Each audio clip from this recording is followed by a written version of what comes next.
हाँ जी, वंदे मातरम साथियों, नमस्ते आप सभी को। राजीव भाई अमर रहें। भाई एक बार तो आवाज सही आ रही है तो आप सब लोग कमेंट कर दो इसके ऊपर।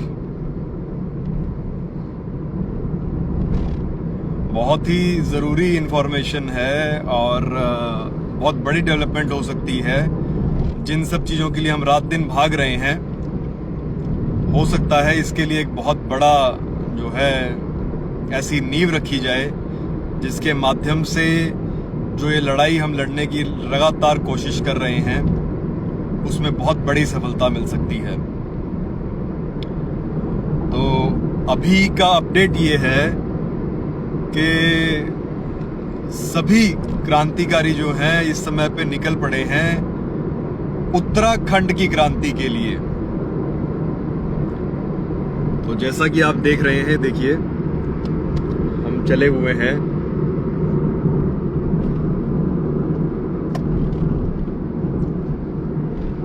तो भाई उत्तराखंड में रुद्रपुर की तरफ चल रहे हैं हम। और अभी जो आप साइड में देख रहे हैं ये है मुरादाबाद सिटी। भाई माफी चाहेंगे, देर रात प्रोग्राम बना और देर रात प्रोग्राम बनने के बाद आप लोगों को इत्तला भी नहीं कर सके कि हम लोग कहाँ जा रहे हैं। तो बहुत ही इमरजेंसी के अंदर इस तरह का प्रोग्राम बना।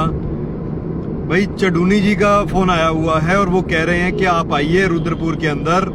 और जैसा कि आप जानते हैं 19 तारीख को हमारी मीटिंग हुई थी। ये देखिए हमारे साथ डॉक्टर कोठारी भी हैं।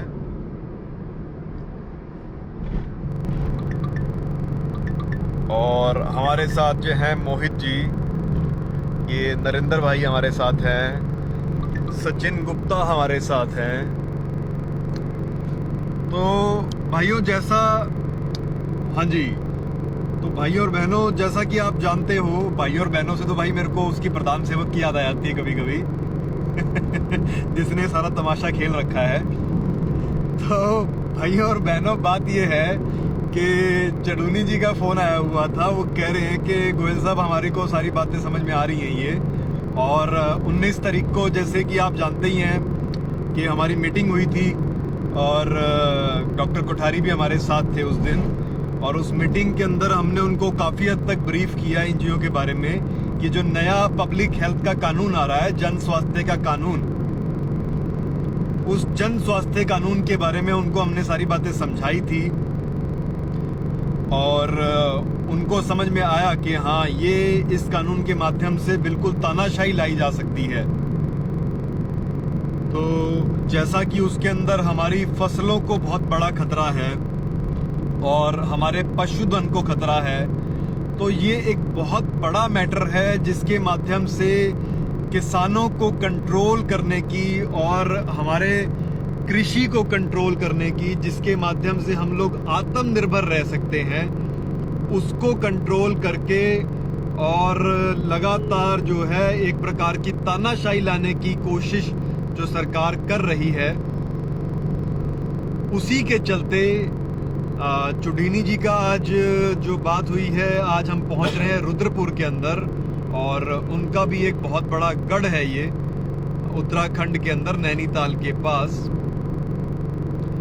तो वहाँ पे मुलाकात होनी है और बहुत से किसान संगठन के हमारे भाई बहन और जो मजदूर यूनियन से हैं, जो मजदूर संगठन हैं, वो भी वहाँ पे मौजूद होंगे जैसा कि हमें पता लगा है। उनके सामने हम हर वो पहलू रखेंगे इस काले कानून के बारे में। ये वो काला कानून जो अगर आ गया तो वो जो 3 काले कानूनों की लड़ाई हमने लड़ी थी वो बिल्कुल अधूरी रह जाएगी।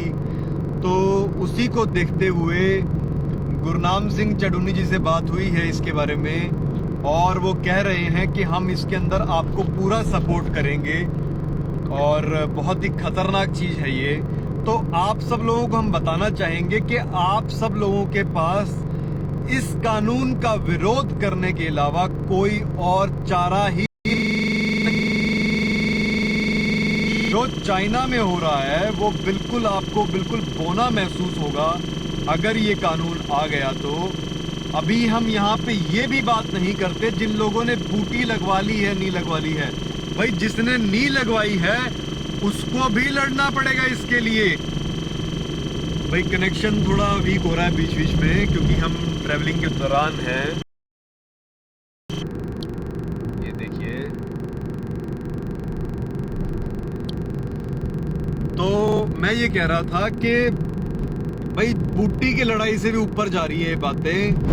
अब तो इस कानून के माध्यम से आपके घरों में जब मर्जी घुस जाएंगे, जब मर्जी आपके पशुधन को नष्ट कर सकते हैं ये लोग, जब मर्जी आपकी फसलों को तबाह कर सकते हैं। वो वीडियो तो आपने देख ही लिया होगा जो पिछली वीडियो में शेयर किया था मैंने, और ट्विटर पे ट्वीट भी डाला था, तो वहां से देख लो अगर नहीं समझ में आया तो। वो जो प्लास्टिक के कपड़ों में रैप होके लोग आते हैं कुछ, और वो आके आपकी फसलों को तबाह कर जाएंगे, आपकी फसलों को आग भी लगा सकते हैं ये लोग, क्योंकि इन लोगों ने आपको गुलाम बनाना है। और गुलाम बनाने के लिए आपकी खाद्य सामग्री, जो आपका खान पान है, उस पर कंट्रोल होना बहुत ज़्यादा आवश्यक है। उसी के अंदर ये कानून लाया गया है। तो बूटी से ऊपर जा चुकी हैं बातें। बूटी तो जब मर्जी लगाएंगे ही ये लोग, लेकिन जिन लोगों ने बूटी लगवा भी ली या जिनको लगता है कि बूटी शायद ठीक थी, या उनको अभी समझ में नहीं आई बूटी की बात के बारे में, उन सबको भी इसका विरोध करना पड़ेगा। विरोध करने के सिवा आपके पास कोई चारा नहीं है, कोई सेकंड ऑप्शन नहीं है। नहीं तो चाइना से बुरी हालत हो जाएगी आपकी। आगे का अपडेट हम आपको जल्दी देंगे, लेकिन उससे पहले हम आपको बात करवाते हैं डॉक्टर तरुण कोठारी से, हमारे साथ हैं। जी डॉक्टर साहब बताइए। साथियों, जिस क्रांति की शुरुआत हमने की थी वो क्रांति अब, और ये सारा गेम अब उनके समझ में आ चुका है। और जो नया हेल्थ बिल जो आने वाला है, उस हेल्थ दी हमने उनको, और अब उनको बात समझ में आ चुकी है कि भैया ये जो हेल्थ बिल आ गया तो किस प्रकार से किसानों को अपनी जमीन से, अपने पशुधन से हाथ धोना पड़ सकता है।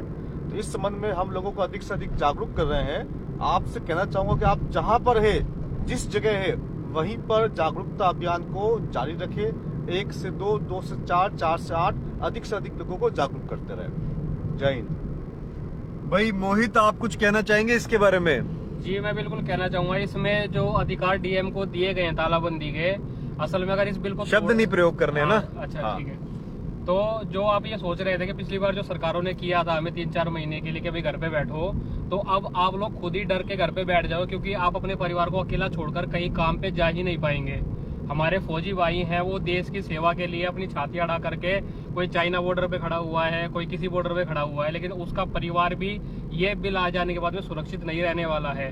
वो तो आपकी जान बचा लेगा, लेकिन उसके परिवार की जान बचाने वाला कोई नहीं है। उसके बीवी बच्चों को ये लोग जबरदस्ती आइसोलेट भी कर सकते हैं, उसका कोई ट्रीटमेंट भी कर सकते हैं, उसे किसी प्रकार का उसका टेस्ट भी किया जा सकता है। तो अब सरकारी आदेश के बिना भी आप लोगों को घर पे ही बैठना पड़ेगा, क्योंकि आपको ये चिंता लगी रहेगी कि अगर मैं अपनी दुकान पे चला गया, अपने स्टेट से बाहर चला गया, और मैं जब घर पे वापसी आऊँ तो हो सकता है कि मेरा बच्चा मुझे घर पर ही ना मिले।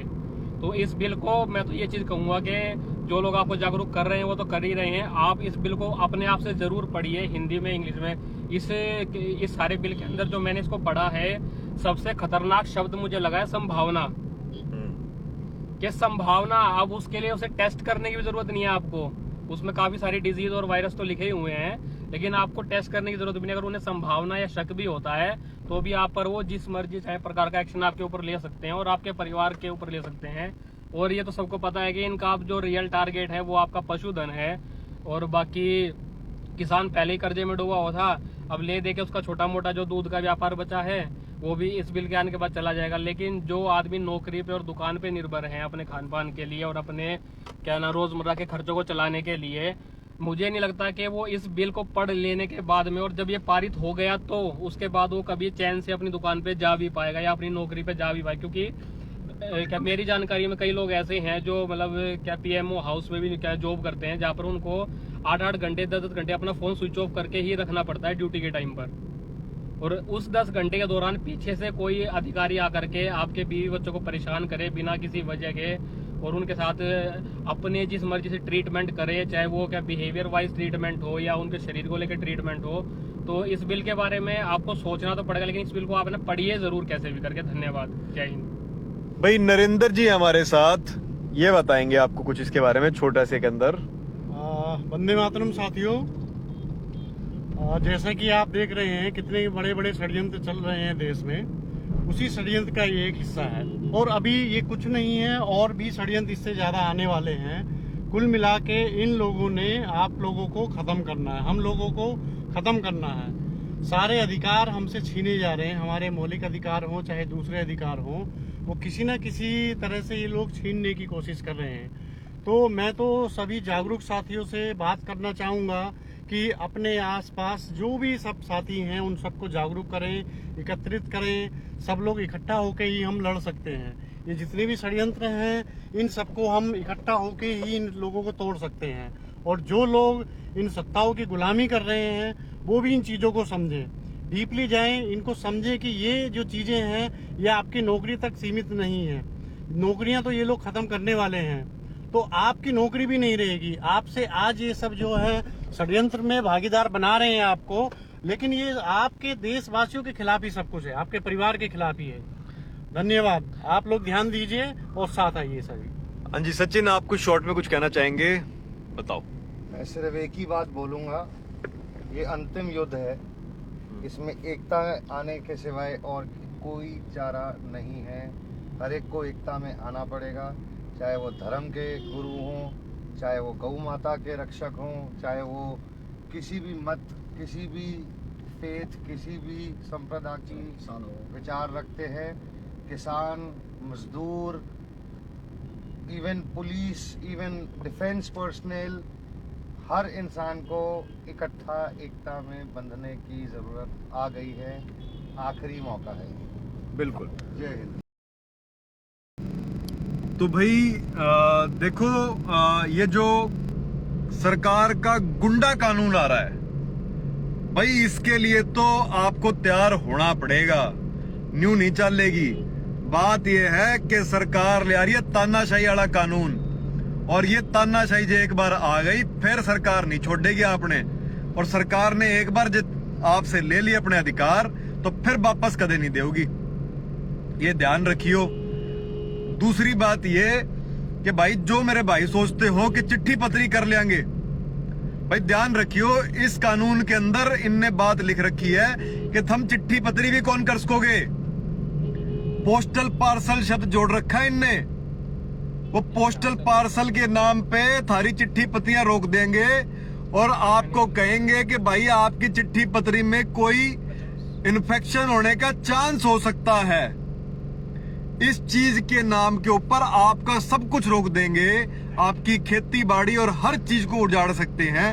हर वो कानून इनके हाथ में आ जाएगा, और सिर्फ इस चीज के नाम पे कि हाँ किसी चीज से कोई इन्फेक्शन हो सकता है या किसी भी प्रकार का संक्रमण हो सकता है, जिसको आप हिंदी में कहेंगे, उस चीज के नाम पे ये काला कानून आ रहा है।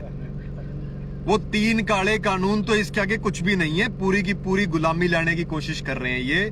तो भाई घरों से बाहर निकल लो और अपने अपने जनता से और लोगों से मिलना शुरू करो, और मिलके इसके बारे में जागरूकता शुरू करो इस चीज के लिए, नहीं तो आने वाले समय में आप कुछ नहीं कर पाओगे। ठीक है भाइयों, वंदे मातरम, इनकलाब जिंदाबाद।